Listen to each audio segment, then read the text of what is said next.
Today we have Teesta Setalvad with us, and Teesta, has been 6 years since Gujarat genocide. Why should we still care about it?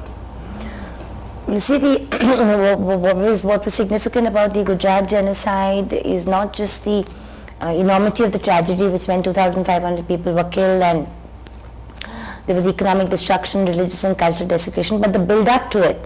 The build-up to it actually was a result of a completely divided polity in Gujarat, and that was again a result of a sustained policy of the government for about 2.5 decades. So it is this divisive policy which has resulted in cities being ghettoized, classrooms being segregated. It is this circumstance that allowed this kind of massacre to take place. It's not the first time, by the way, because you have the Sikh minority also being massacred in the nation's capital in '84 after former Prime Minister Mrs. Gandhi's assassination. But it's important because what it has meant for the rule of law, what it means for for democratic rights, for minority rights, and for the vibrancy of Indian democracy. Because if the justice system doesn't deliver or delivers, as it has in some of the cases related to Gujarat, it means that the minority can still have faith in the system.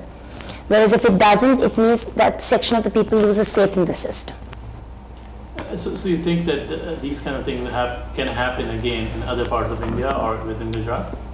You see, the interesting thing about India is that we've had a kind of thousands of years of history of negotiation between different communities, which actually resulted in the opting off forefathers for a democratic secular republic despite partition. Whereas actually, given the fact that there was a demand for partition, you could have argued that you could have had a different form of government. But the problem in the last 25-30 years has been as the implementation of the rule of law, that you find no rule of law being implemented for hate speech, hate crime, and generally the criminal justice system doesn't deliver for the ordinary person, particularly the vulnerable one. When it comes to minorities, Dalits, etc., and other disadvantaged sections, it doesn't deliver further. So therefore, I think the justice in the question of Gujarat is very critical because it reaffirms the faith of all people in Indian democracy. And the systems of Indian democracy give a message that yes, we are there to deliver justice. So what has happened to all the legal cases? You've been involved in many of the cases, and so can you give us an update of how many cases have been? You see, when 2,500 people get massacred in broad daylight, there's gender violence which is unspeakable. You have economic, destruction of property going into at least 4,000-5,000 crores of rupees of the minorities. You have 270 dargahs and masjids being destroyed. You have huge levels of the tragedy. At one level, if you look at it, maybe the justice system has not delivered to the extent of the crimes committed. But we live in a real world, whether it's in America or in India. If you compare to what happened with the Sikhs in 1984, or the minorities in 1992-93 Bombay after the demolition of the Babri Masjid, when there were hardly any convictions, I think the Gujarat story has been slightly different. That there has been justice delivery to some extent at least. Issue is still alive after 6 years, and Supreme Court's eyes and ears are focused on the Gujarat government and the Gujarat High Court, which also tragically failed to deliver. So it's like one day you look at it, it looks as if there's a long way to go still. But compared to other times, it looks that it's much more has been achieved than ever before. So recently, the central government announced some compensation to Gujarat victims. Can you tell us, how much has been given and what's the situation on the ground? Yeah, actually, the kind of cases we are handling, our group, that Citizen for Justice and Peace, is handling the major carnage cases, which is Godhra, Gulbarg, Narodagam, Narodapatia, Sardarpur and Ot. We are also handling a massive class action on compensation. We filed this case in 2003, March, and it has been in the Gujarat High Court, and we were actually authorized by the High Court to go to every collector's office and to verify whether what the victims are saying is correct, or whether what the Gujarat government is saying they've given is correct. And we've collated data worth from about 25,000 homes all over Gujarat as a result of this class action. When there was a change of regime in 2004, one of our affidavits in the High Court, we suggested a revised compensation policy on the basis of what was given to the Sikh victims by the UPA government, which was again based on the Anil Singh Dev's judgment of the Delhi High Court. And that formula that we put before the Gujarat High Court in September 2006 is what the UPA government finally accepted. They called us for discussions and they used that formula to give another 3.5 lakhs for every life that has been lost, $1.25 lakh for injured. But we are still not satisfied because there were 3 elements that we had asked for which the UPA government has not yet given, which is a certain kind of reparation amount for women and girls who lost their dignity during the violence, number 1, and for injury not amounting to permanent disability, which is a section that has still not got any money. Besides, we feel that the amount of 50,000 per home, which was decided upon the Gujarat government, is far from enough. So the negotiations are still on. We're still trying to push the central government to increase that amount to at least $1.5 lakh. Because actually some cases the destruction was about $1 lakh, some cases, as per our survey, in some cases it was 3 lakhs, but you can't possibly expect the government to give about 3 lakhs because the amount becomes too big.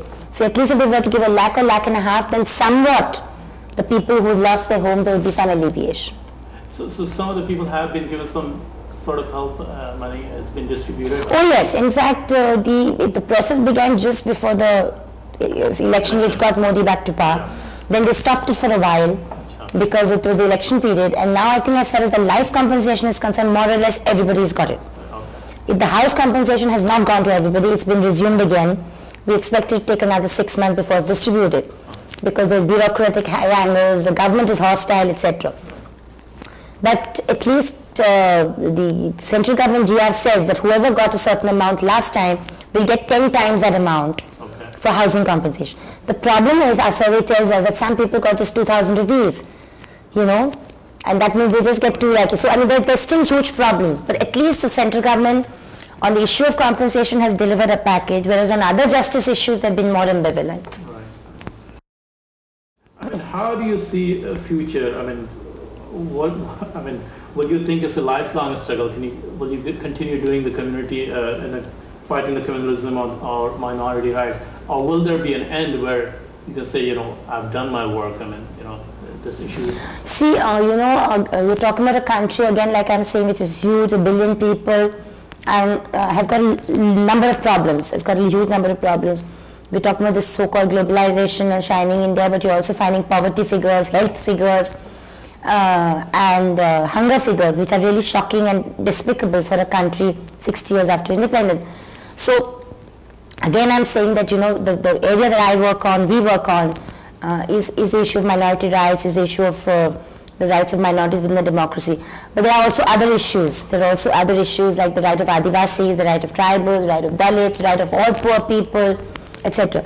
So, and we're talking about actually making a rather insensitive system more sensitive to this entire process. Now, at one level you say if it's a democracy, why is the system insensitive? But the problem is that we've got a constitution on paper, we have a constitution, but we have many other laws which have not got constitutionalized, as I put it. Like for instance, our police law, our police act is an 1856 police act, which is a colonial act, you know, which has 9 police commissions have recommended that it should be structurally and qualitatively reformed. For example, they suggest that there should be a security commission, there should be a complaints redressal authority, there should be minority representation in the police force, that there should be all these issues. But no political party wants to reform the police because they've got used to having the police perform for them. So there are structural issues of democratizing our institutions which still need to be agitated for. So in that sense, I think it's going to be a longer battle that will probably go longer than our lifetimes. Okay. Thank you, Teesta, for the interview, and we wish you luck for your struggle. Thanks.